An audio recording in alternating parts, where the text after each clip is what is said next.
Educational creativity চ্যানেলে সকলকে স্বাগত। আজ 20-22 মামলা ছিল কোড নাম্বার 6, 47 নম্বর আইটেম থেকে প্রায় 47.65 আইটেম ছিল। তো সেই মামলা শুনানিতে গুরুত্বপূর্ণ তথ্য উঠে এলো। 1982 শূন্যপদে পর্ষদ নিয়োগ দেবে, 4 সপ্তাহের মধ্যে অ্যাপয়েন্টমেন্ট দেবে। তারপরেও যে শূন্যপদগুলো পড়ে আছে, যে 800+ শূন্যপদ পড়ে থাকছে, তারা বলেছিল 2500 ক্যান্ডিডেট এলিজিবল, সেই নিয়ে বড় প্রশ্ন উঠলো। তাহলে 800 ক্যান্ডিডেট, এখনো 600-700 বা 800 ক্যান্ডিডেট বাকি রয়েছে, বা এখনো তো অনেক শূন্যপদ রয়েছে এই নিয়োগে, সেই শূন্যপদ কোথায় গেল? সেই নিয়ে সুপ্রিম কোর্টের দারুণ পর্যবেক্ষণ এবং বোর্ডের স্ট্যান্ড পুরোপুরি শুনুন এই ভিডিওতে বিস্তারিত। প্রথমেই মামলা যখন পিটিশনের পক্ষে বলেছিলেন যে লাস্ট অর্ডার 15ই ডিসেম্বর দেওয়া হয়েছে, তো জাস্টিস বলেন তারা তো অল ভ্যাকান্সি রিলিজ করতে বলেছিলাম।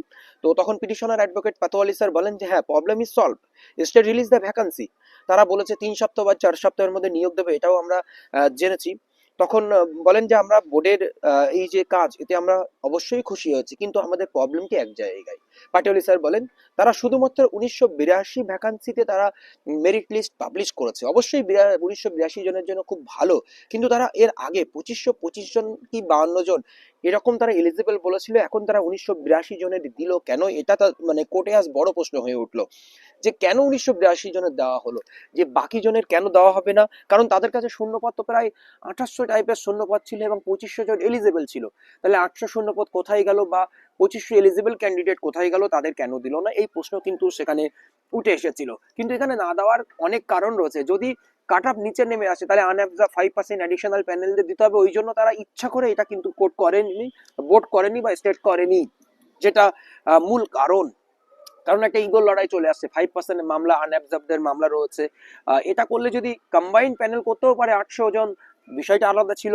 তো এবার জাস্টিস বলেন ক্রিটিক্যাল সিচুয়েশন, কোভিড পিরিয়ড ছিল, এটা কনসিডার বা আনকনসিডার, নন কনসিডারের উপরে বিষয় ছিল, তাদেরকে কনসিডার করা হয়েছে, সুযোগ দেওয়া হচ্ছে।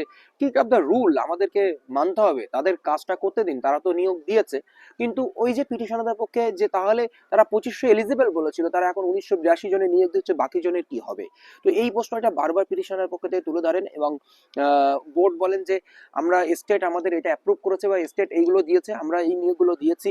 কিন্তু তারপরে বোর্ড বলেন হ্যাঁ ঠিক আছে, আমাদের যাদের গ্রিভ্যান্স আছে তাদের গ্রিভ্যান্স গুলো পরবর্তীতে শোনা হবে, সেই সময় থাকবে, আমরা এই কাজটি করতে থাকি, কারণ 4 সপ্তাহের মধ্যে আমরা এই কমপ্লিট করবো। স্টেটও বলে, বোর্ডও সেই স্ট্যান্ড বলেন। তো 4 সপ্তাহের মধ্যে বোর্ড এদের অ্যাপয়েন্টমেন্ট দিয়ে দেবে, তারপরে আবার মামলা গড়াবে, মামলা 4 সপ্তাহ পরে রাখবে, মামলা চলতে থাকবে এবং তাদের গ্রিভ্যান্স শোনা হবে, বোর্ড সেগুলো পর্যবেক্ষণ করবেন এবং সুপ্রিম কোর্টে সেগুলো দেখবেন।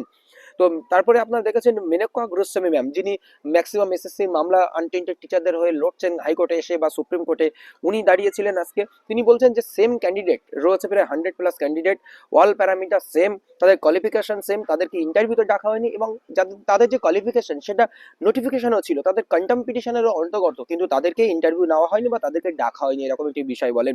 তো বোর্ড আবার সেম কথা বলেন যে আমরা ইন্ডিভিজুয়াল এই কেসগুলো শুনবো, আমরা ইন্ডিভিজুয়াল কিছু বলবো না, আমরা কম্বাইন্ড একটি কথা বলছি যে আমরা এই প্রত্যেকের গ্রিভ্যান্স থাকবে, এখানে অনেক সমস্যা রয়েছে, অনেক গ্রিভ্যান্স রয়েছে, সেই গ্রিভ্যান্সগুলো আমরা একের পর এক সমাধান করব। আর সেখানে বিচারপতিরা আলোচনা করেন যে কি সিদ্ধান্ত নেওয়া যায়। বিচারপতিরা বারবার বলেন যে এই নিয়োগটা ওদেরকে করতে দিন, তাহলে পরবর্তীতে আমরা গ্রিভ্যান্স থাকবে, আমরা গ্রিভ্যান্স শুনবো। বোর্ডও একই কথা বলেন।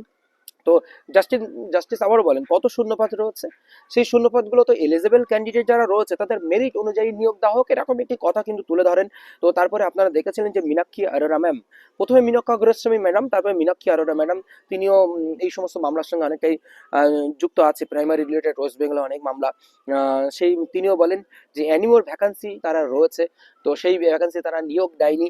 তো তখন আরেকটি ওখান থেকে বোর্ডের পক্ষ থেকে বলেন বা স্টেটের পক্ষ থেকে উই উইল এফিডেভিট, আমরা এফিডেভিট দেবো, এরকম একটি বিষয়। তো বোর্ডের একটি অ্যাডভোকেট ছিলেন, তিনি পুরো বিষয়টি বলেন যে প্রথম থেকে কি হয়েছিল, যে 9533 আমরা দিয়েছিলাম, সৌমেন পাল বা সেরাবি নায়কের মামলা হয়েছিল, সে কি প্রসেস হয়েছিল, সমস্ত প্রসেসটি উনি বলেন যে কোভিডের কারণে এই কারণগুলো। তারপর মেনকা গোস্বামী বলেন যে হ্যাঁ, বোর্ড কাজ করেছে, কিন্তু তারা সঠিক প্রসেসে বা সঠিক ওয়েতে তারা নিয়োগ দেয়নি, তার জন্য প্রচুর ক্যান্ডিডেট এখানে বঞ্চিত হয়েছে, তারা লিগ্যাল ক্যান্ডিডেট, তারা কিন্তু একাধিক ক্যান্ডিডেট বঞ্চিত হয়েছে, এই কথাটি তিনি বলেন। তখন বোর্ডের পক্ষ থেকে অনেকে বলেন ভারী সমস্যা, এরকম ধরনের কথাবার্তাগুলো আলোচনা হয়। কিন্তু যে আজকে শুনানিতে যেটি হলো, যে 1982 নিয়োগও ক্ষান্ত নয়, এখনো যে রেস্ট অফ শূন্যপদ এখানে রয়েছে, সেই রেস্ট অফ শূন্যপদেও নিয়োগ দিতে হবে বোর্ডকে, এরকম একটি পর্যবেক্ষণ এবং সবার নাম্বার মামলা এখনো থাকছে মেরিটে, বোর্ড সেগুলোও দেখবেন। এই জায়গাটায় আজকে এই মামলাটি রয়েছে, এই হচ্ছে গুরুত্বপূর্ণ আপডেট। তাহলে যে 800 জন বা 800 শূন্যপদ রয়েছে বা 20-22-এর এখনো যে ক্যান্ডিডেট রয়েছে তারা আশা হারাবেন না। এমনকি যারা আনঅ্যাবসর্বড তারা রয়েছে তারাও আশা হারাবেন না, তারাও অ্যাডভোকেট দিয়ে আজকে মামলা রয়েছে, ইত্যাদি ইত্যাদি অনেক বিষয় এখানে উঠে এসেছে। সেহেতু বোর্ড পরবর্তী গ্রিভেন্স শুনবেন এবং 4 সপ্তাহ পরে আবার এই মামলা শুনানির জন্য থাকবে। তখন বোর্ড চিন্তা ভাবনা করবে বা কোর্টও কিছু নির্দেশাবলী দেবেন। ধন্যবাদ।